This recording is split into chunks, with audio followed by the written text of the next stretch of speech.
I would like to start before talking a little bit about each of these gentlemen. The topic of our panel is very connected to what happened in June last year.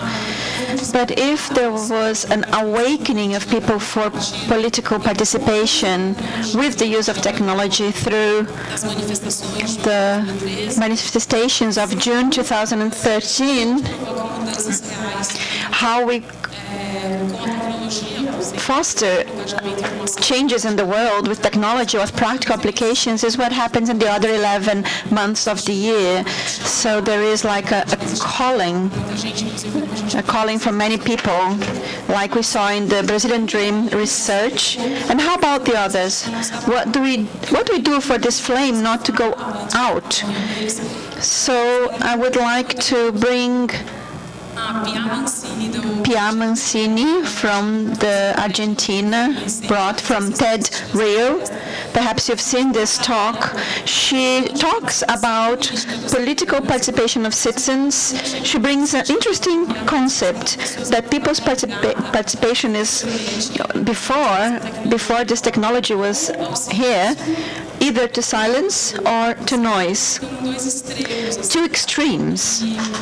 And silence sometimes because of lack of tools and possibilities, or perhaps even lack of knowledge due to the language, because it's very technical. Not apathy, but this could be also the issue. And the other extreme, noise, which what happened in June here in Brazil, again, due to a movement that happened in several countries. And to me, the answer is in this gap. What happens? What is between silence and noise? And what we saw in the Brazilian Dream survey, we could see the emergency. We could see organizations and people that we called democratic cells. These people, organizations and groups that organize themselves through causes and work focused on action. This is a great difference between participation in a discussion or a criticism and hands-on, really. So the democratic cells are organizations that are operating for social change, political change in this case, and talking to the institutional power. This is very important as well, because if we have an instance in the center of power and we have citizens and organizations doing their things, this bridge, this dialogue, this room to discuss, as Pia mentions in Talk, is the answer that first to close this gap between noise and silence. And technology is perhaps the greatest technology for that. So I'd like to open the discussion talking about them, with this, how can we keep action, steadiness with this technology? And the first person I'd like to call is Marcio from Avina Foundations, and he's the engineer of technology for social change. Very fast.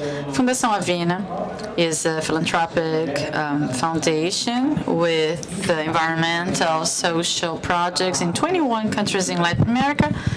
It's our anniversary of 21 years. Since 2012, I coordinate an area which is to transversalize to digital technology, especially in our programs. We have funding which supports us. 8 new projects. Basically, they are applications for you to know more. Obviously, of course, we don't have time to talk about everything here, but that is my best contribution. But go to our website, appcivico.net. We basically learned for 2 years in which we're supporting technologies. We learned a few lessons that I will share with you, and then I think that we we will have questions and answers. So it's nice because we really focus in applications so we can answer your questions. 3 lessons that we've learned. We have to strengthen an ecosystem of organizations that are involved with this type of technology. There are a series of movements. We have the hackathons, which are hacker marathons, contests, challenges, lots of things going on. And there are people doing it, people behind it, very focused in technology. So we have to strengthen these groups. They have to be strong, and with that we understand that we must also to make those platforms that exist already, they should be stronger, the ones that really can be out of the pilot. I mean, they should gain scale, gain weight. Many applications that people use, 2, 3, 4. And the third lesson is we need to insert technologies in more complex programs, much more complex.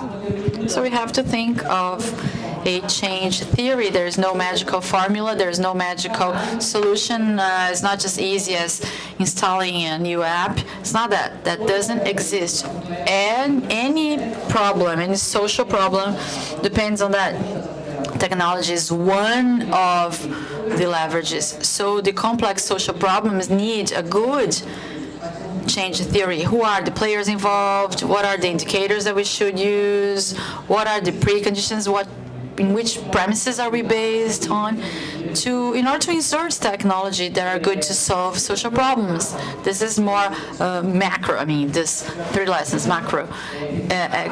Ecosystem to replicate what already happens, what already works, and to think of, go into a micro level. We think that some things are really important to the citizen. Good access. We need to have good access to information, good access to platform, good availability. People should be able to assess, to evaluate a public service, whatever. There are so many different things that you can do with technology, with good access, incentives. Because the common citizen is not interested. We don't wake up, let me see in my cell phone which cause I'm going to support. We have to motivate participation, stimulate that. And finally, we need answers, a good access, a good stimulus. We need an answer of the counterpart. Should that be from a public service renders or maybe the government? Because if there is no, we need that feedback cycle, that loop. Person participates expecting a feedback, and if the feedback is positive, he keeps participating. If not, he leaves, and then he or she will probably lose the interest in engaging. So that's really bad when something. I think my time is over, and I will now wait. I hope that we can have more dialogue and more questions.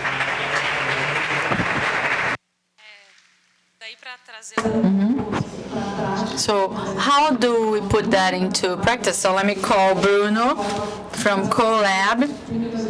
It's a public platform. It's in more of 35 cities, received lots of awards.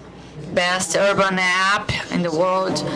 It's great to be here, everybody. It's so nice to be back in Floripa, especially to this Social Good Brazil after 2 years. I came to Floripa the first time. I came together with people from CETEM that organized events connected with public management, and Colab came from that story, those campaigns related to the protests of last June. But we started a little before. In 2012, we already started because we were doing digital marketing. We were monitoring social networks, and by doing that, we saw so many people that wanted to participate. They talked about problems and solutions to their cities.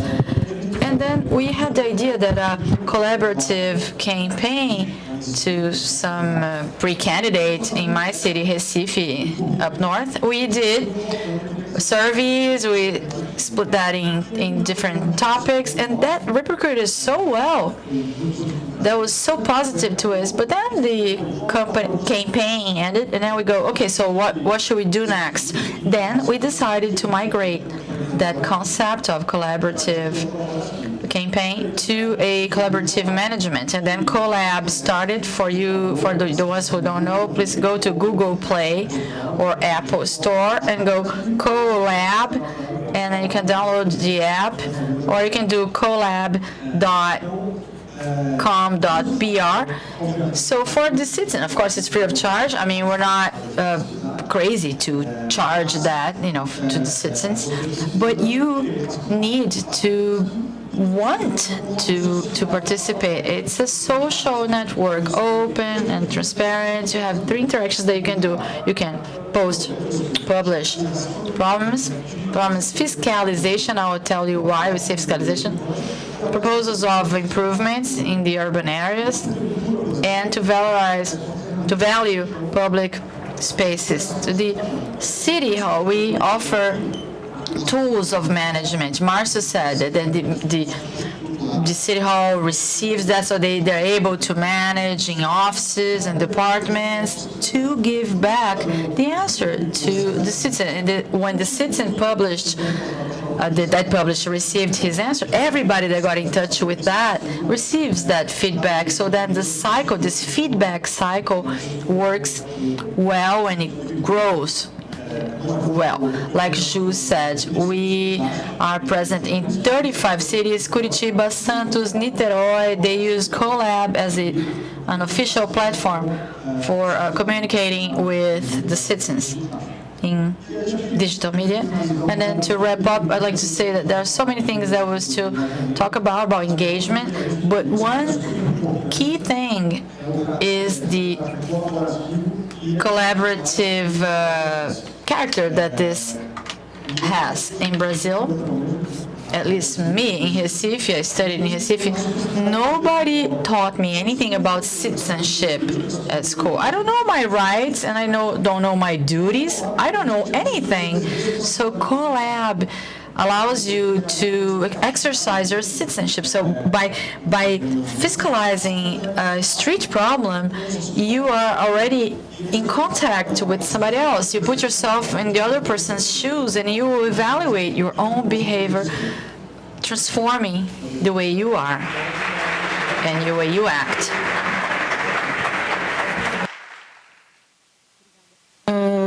Passar a palavra para o Pedro.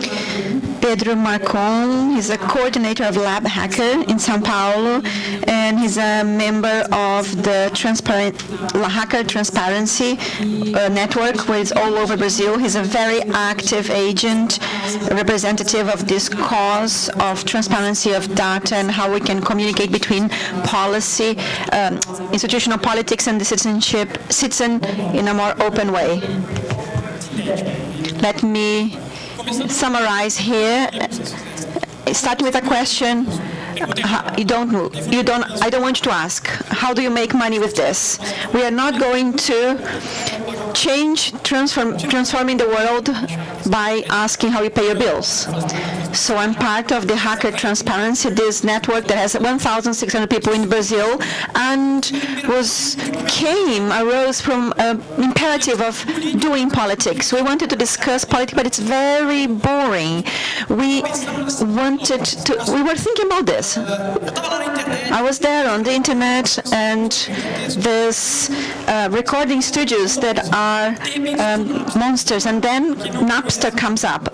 If you don't know what Napster is, it was disruptive technology that came on the internet and then really shook deeply and forever the music industry. And then we thought, well, isn't there one disruptive technology that would create deep transformation in the other industry of information intermediation, which is the politics industry.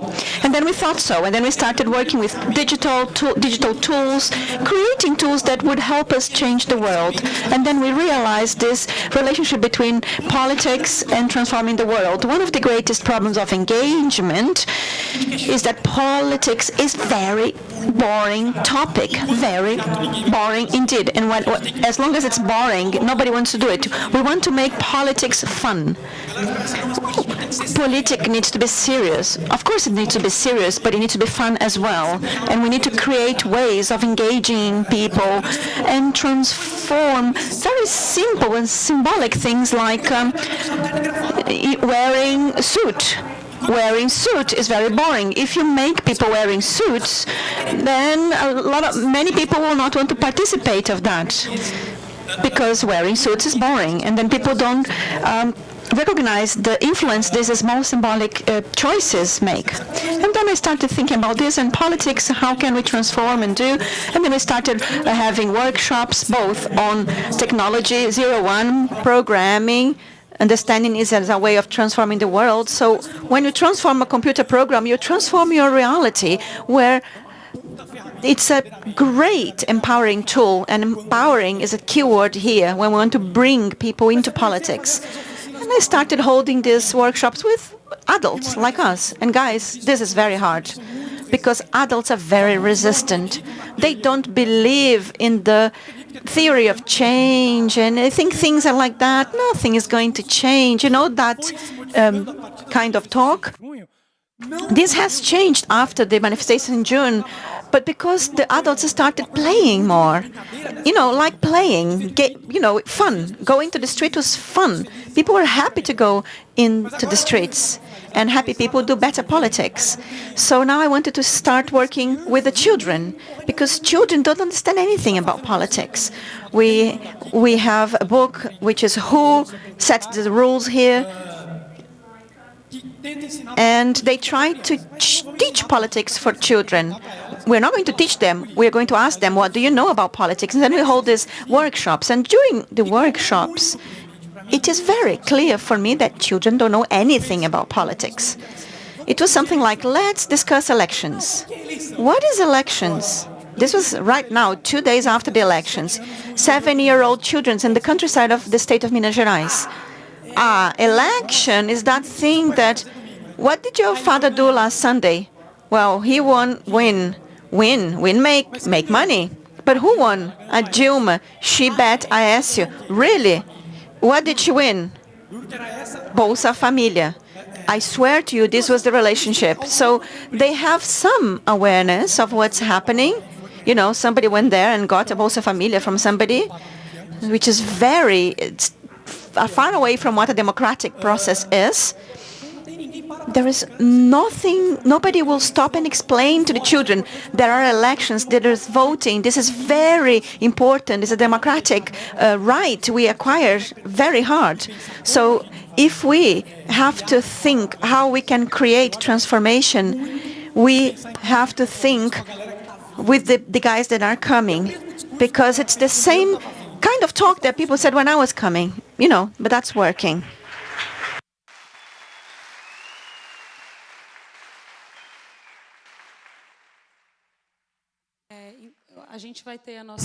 We are going to have the social media angel coming here onto the stage, and while she comes here, Vanessa, I want to talk about something from the Brazilian Dream research, talking to somebody that is very active in politics, and he said, people ask me, why do I do politics? And they say, because you like it, you really know how to do it. And he said, look, if you ask me, I would really like to take pictures of cute little kitties and posting on the internet, but I have to do politics. It is our, duty. When you realize that this belongs to everyone's lives. But let's go to questions then. Hi. I like the nickname. I'm not sure if because of my height or my hair, but you called me Angel.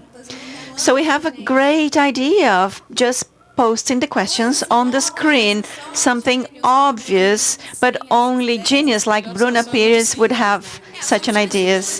simple solution, but sometimes simple solutions are not obvious, are they? There is a question here. This is from the audience, and it's for Marcio. How the new popular participation initiatives in the politics work so that this participation will not limit to a simple clientelist relationship? Excellent question. I think that one of the greatest advantages that we have by using technology is that gives us a lot of visualization. It becomes clear, it's transparent. When you participate, the other people will see you are participating. So when you ask somebody to participate, it's open. So this relationship will happen if this participation is correctly, like transparent. So the platforms participate, people participate in the Colab. I posted a problem on my street. You know, when somebody solves the problem, 15 people will know. So it becomes, you know, when you do one by one, then it becomes more closed. But this clarity that new technology gives us, it's very clear. Open doors. I think this is what I had to share. Can I add here? I want to give a more radical reading of changing this discussion, because the history of clientelism is there is somebody offering a service for you. You have somebody supplying the service, and you are a client. And I think this is one of the greatest stupid things that we build in politics, saying, you know, we need to sit at the table with the government. This is silly. We don't need to that. Everybody belongs to the table. I want politics when you do it at the bar. You sit and you start producing jointly with the others. I believe that we have a lot of structures, and I'm not saying direct democracy. They finished with the participation, the social participation decree, but it's very, very key that we think about creating direct participation ways with people that perhaps go through ways of, instead of going to Colab that my street needs to be, you know, something needs to be fixed, we need to create a movement. And there are several examples all over the world that I can go there and fix the street myself. I don't need to always put the responsibility for the city administration, for example, and then telling them that it didn't work. Great, well done.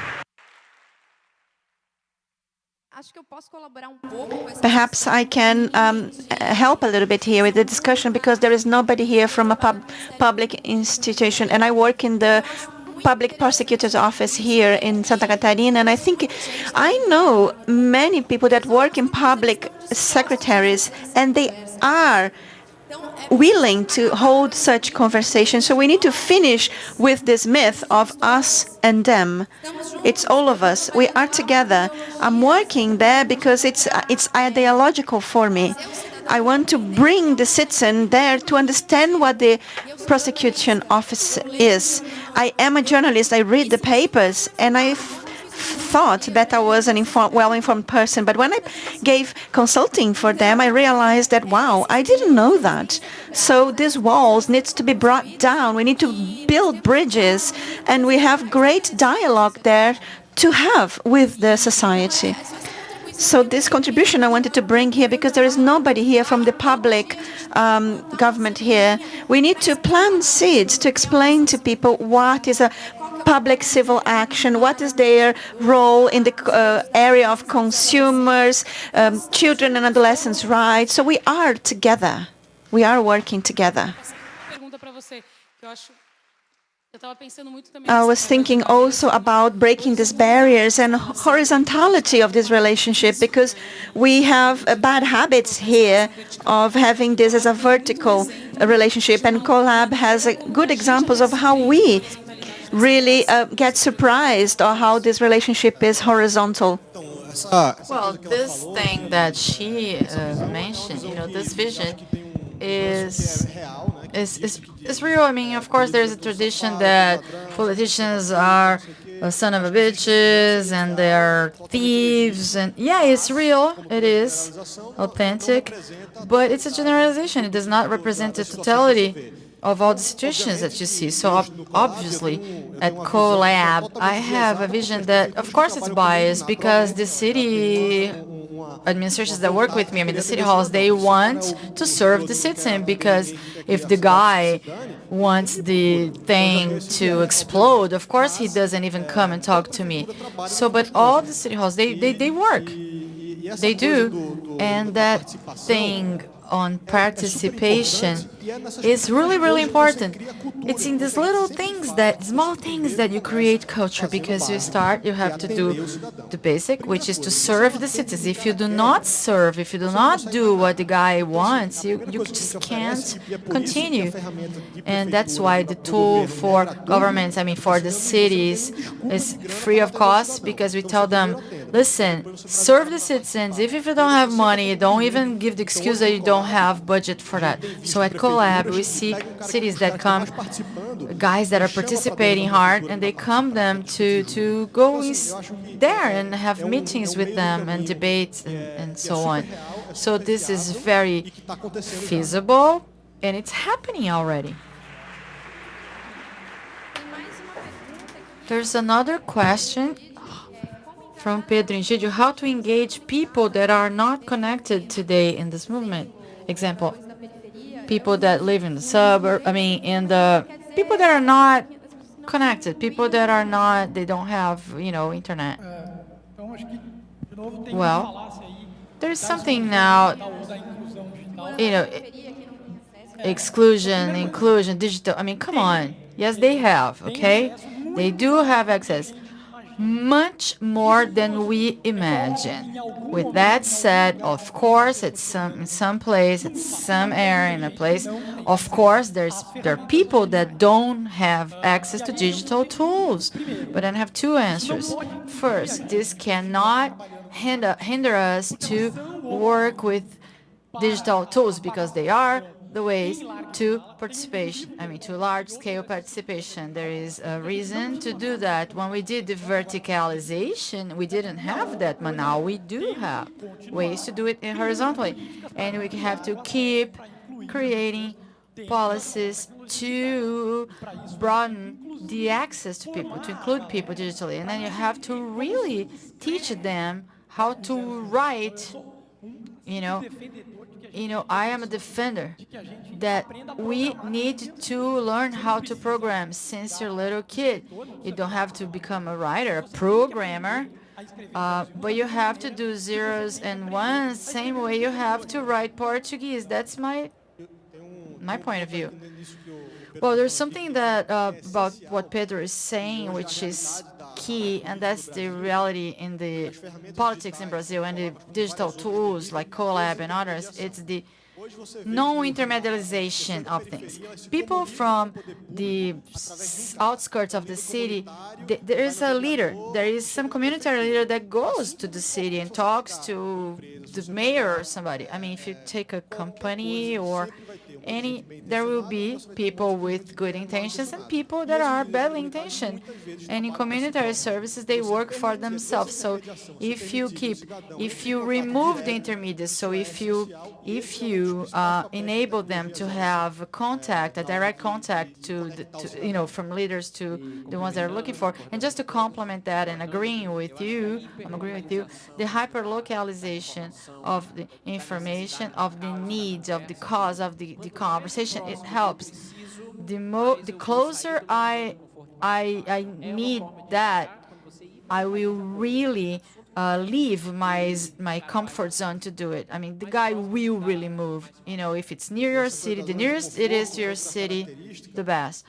So this comfort zone thing, I actually heard that. I went to Facebook in Silicon Valley, and the guy to the headquarters, and the guy goes, dude, this is really cool because this allows that the citizen do the right amount. the right amount of the citizenship, because on Saturday, people, if you get a cell phone or if you go to your computer and do your little thing there, it's easy. I mean, dude, let's do it.